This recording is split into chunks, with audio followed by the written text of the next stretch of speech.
Hello everyone and welcome to history class.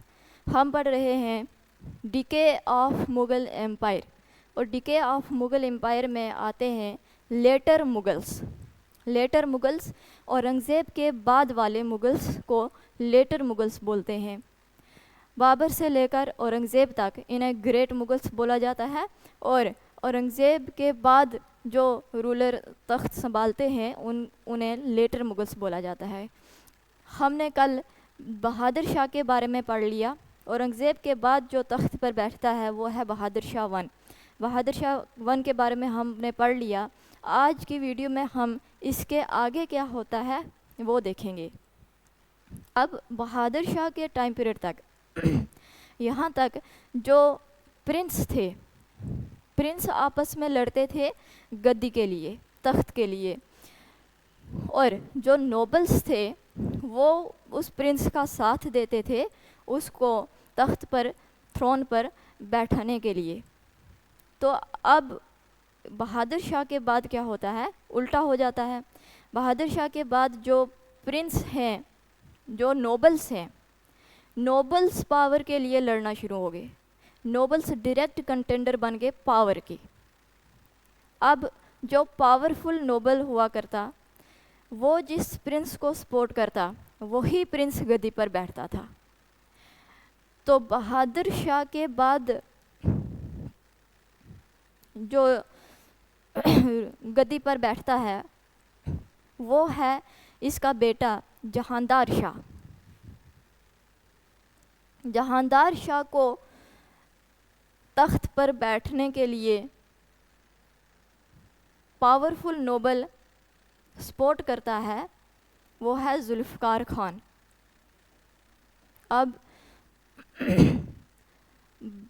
Bahadur Shah one के बाद जो गद्दी पर बैठता है इसी का बेटा जहांदार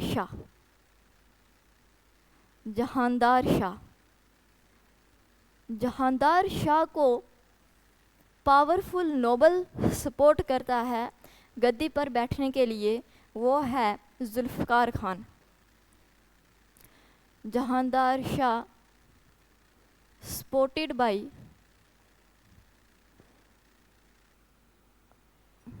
जुल्फ़िकार खान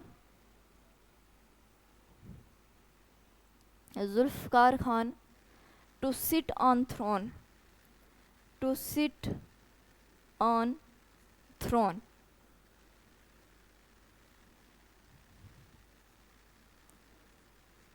जुल्फ़िकार खान कौन है? Powerful Nobel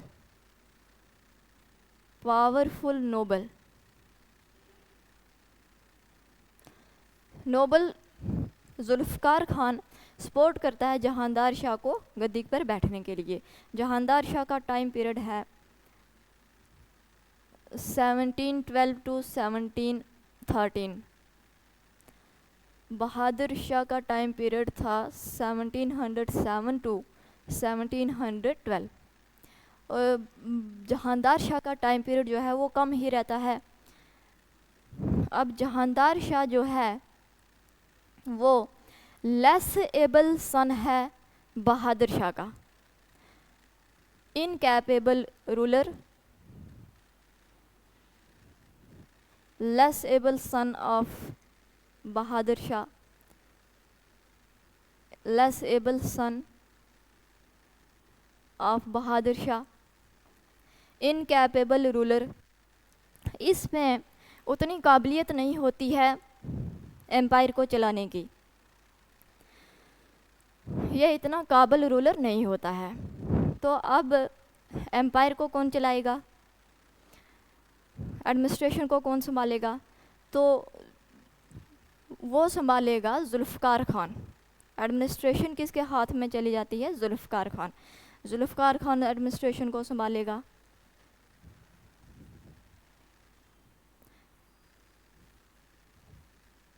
administration in the hand of Zulfiqar Khan.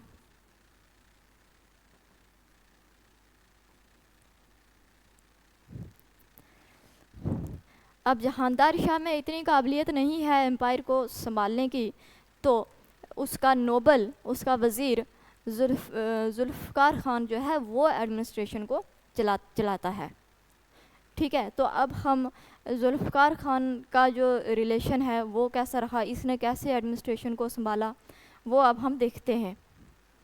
Zulfiqar Khan का जो राजपूत स्टेट्स के साथ क्या था और मराठा सरदार के साथ फ्रेंडली रिलेशन था। जुल्फ़कार ख़ान का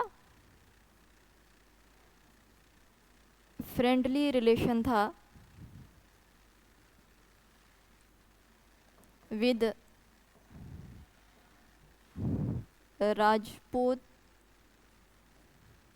राजपूत एंड मराठा।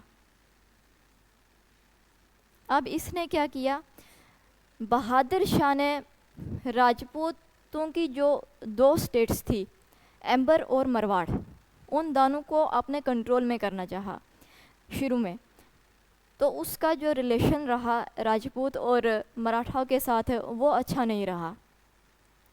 राजपूतों को की 2 स्टेट्स एम्बर और मरवाड़ को भी अपने अंडर करना चाहा, और जो मराठा थे उनको सरदेश मुखी दिया, लेकिन चौथ देने से इनकार कर दिया, सरदेश मुखी और चौथ दोनों टैक्स से। अब जुल्फ़कार ख़ान ने क्या किया, राजपूतों की जो डिमांड थी, एम्बर और मरवाड़ के राजा, एम्बर के राजा जय सिंह, एम्बर के राजा जय सिंह, एम्बर के राजा जय सिंह और मरवाड़ के राजा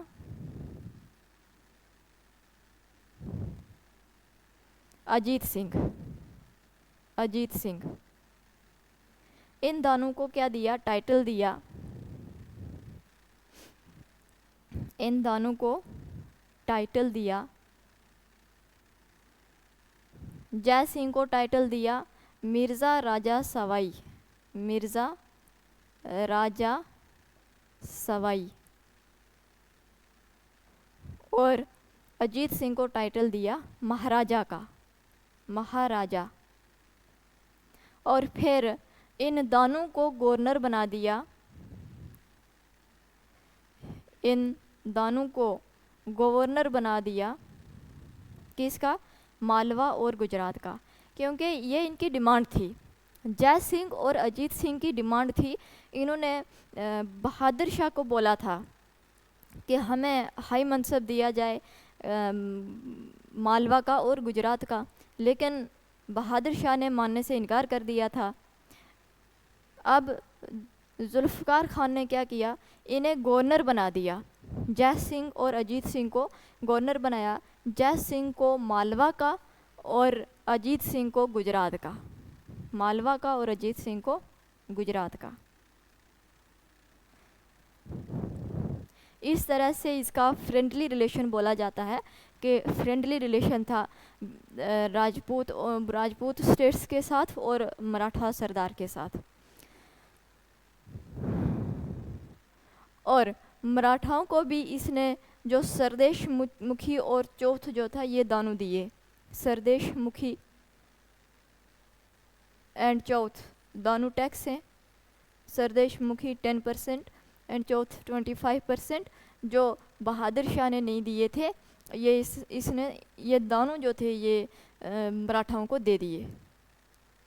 बहादुर शाह ने सिर्फ सरदेश मुखी दिया था, लेकिन चौथ नहीं दिया था, चौथ देने से इनकार कर दिया था बहादुर शाह ने। अब जब जहांदार शाह तख्त पर बैठता है, वो तो संभाल नहीं पाया, तो जाहिर सी बात है तो एडमिनिस्ट्रेशन को कौन संभालेगा, ये नोबल, इसका पावरफुल नोबल वज़ीर जुल्फ़कार ख़ान एडमिनिस्ट्रेशन को संभालता है। और इसका जो रिलेशन है फ्रेंडली रिलेशन रहा राजपूतों के साथ भी और मराठाओं के साथ भी। अब जुल्फ़कार ख़ान ने जो औरंगज़ेब की पॉलिसी थी, नैरो माइंडेड जो पॉलिसीज़ जो थी, उसको भी एबोलिश किया। औरंगज़ेब की नैरो माइंडेड पॉलिसीज़ जो थी उसको भी ख़त्म किया, और साथ में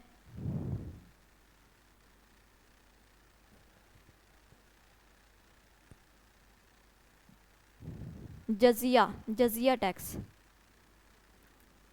टैक्स को भी एबोलिश किया।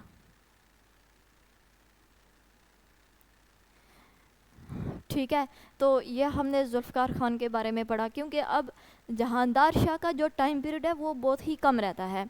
जहांदार शाह 1712 से लेकर 1713 तक का टाइम पीरियड है उसका, तो ये लेस एबल पर्सन है, इसको एम्पायर चलाने की इतनी काबिलियत नहीं है, ये इतना काबिल इनकैपेबल रूलर है ये। तो एडमिनिस्ट्रेशन को जुल्फ़िकार ख़ान ने चलाया। जुल्फ़िकार ख़ान का रिलेशन हमने देख लिया राजपूत के साथ भी और मराठाओं के साथ भी कैसा रहा। बहादुर शाह ने राजपूत और मराठाओं के साथ अच्छा रिलेशन नहीं रखा, फ्रेंडली रिलेशन नहीं रखा। तो जुल्फ़िकार ख़ान का जो फ्रेंडली रिलेशन था राजपूत और मराठाओं के साथ वो फ्रेंडली रहा। और औरंगज़ेब की नैरो माइंडेड पॉलिसीज़ को भी इसने ख़त्म किया और जजिया टैक्स को भी एबोलिश कर दिया। और इसने जो गलत काम किया वो ये था, इसने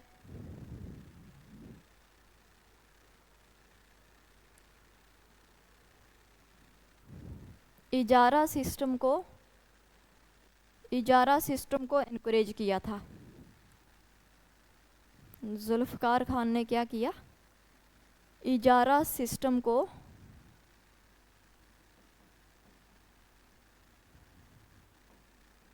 जिसको रेवेन्यू फार्मिंग बोलते हैं, रेवेन्यू फार्मिंग, इसको एनकरेज किया। रेवेन्यू फार्मिंग का मतलब जितना हो सके पीजेंट से उतना ही लूटना, रेवेन्यू टैक्स, इसको कहते हैं इजारा सिस्टम और रेवेन्यू फार्मिंग।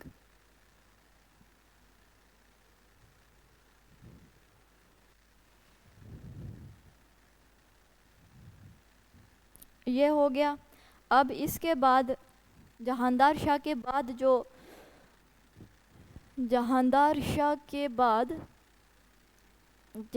शाह को कौन हराता है? जहांदार शाह को हराता है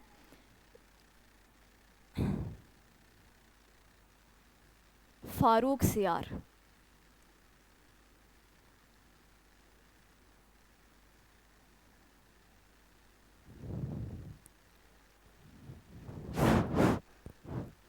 फारूक सियार हराता है। फारूक सियार कौन है? फारूक सियार नेफ्यू है जहांदार शाह का, नेफ्यू ऑफ जहांदार शाह। JS का मतलब जहांदार शाह। जहांदार शाह को फारूक सियार डिफीट करता है आगरा में। कहाँ पर हराता है? आगरा में, defeated eight Agra.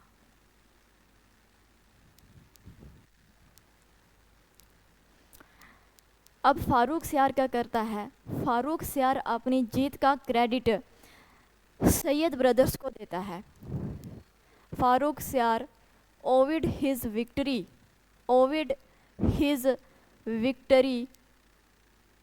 To Sayyid brothers.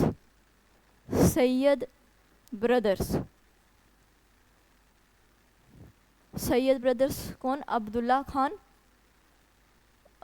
Khan and Hussain Ali Khan. ये दोनों भाई होते हैं। अपनी जीत का क्रेडिट ये इन सैयद ब्रदर्स को देता है। अब्दुल्ला खान कौन होता है? वज़ीर एंड हुसैन अली खान मीर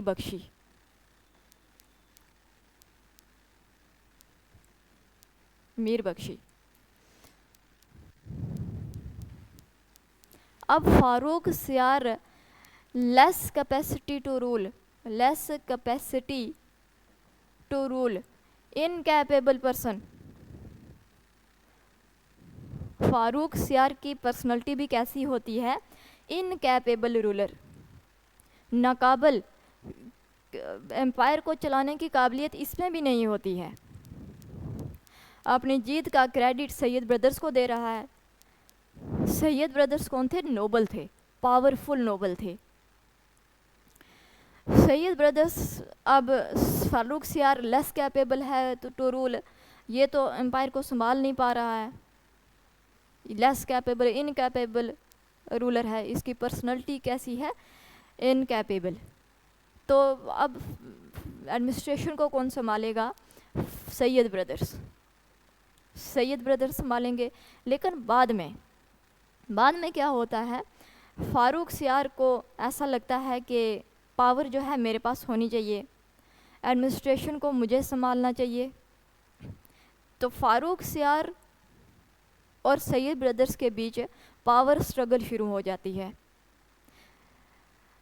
फारूक सियार बोलता है पावर मेरे पास हो, मैं जो बोलूं वही होना चाहिए। सैयद ब्रदर्स ने बोला कि नहीं, पावर हमारे पास होनी चाहिए, जो हम बोलेंगे वही होगा।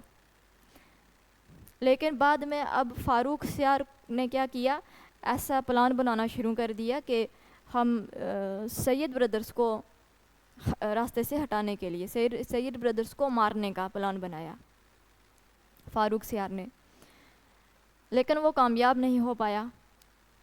तो आखिरकार सैयद ब्रदर्स ने ही फारूक सियार को मार दिया। ठीक है, फारूक सियार क्या होता है, फारूक सियार एंड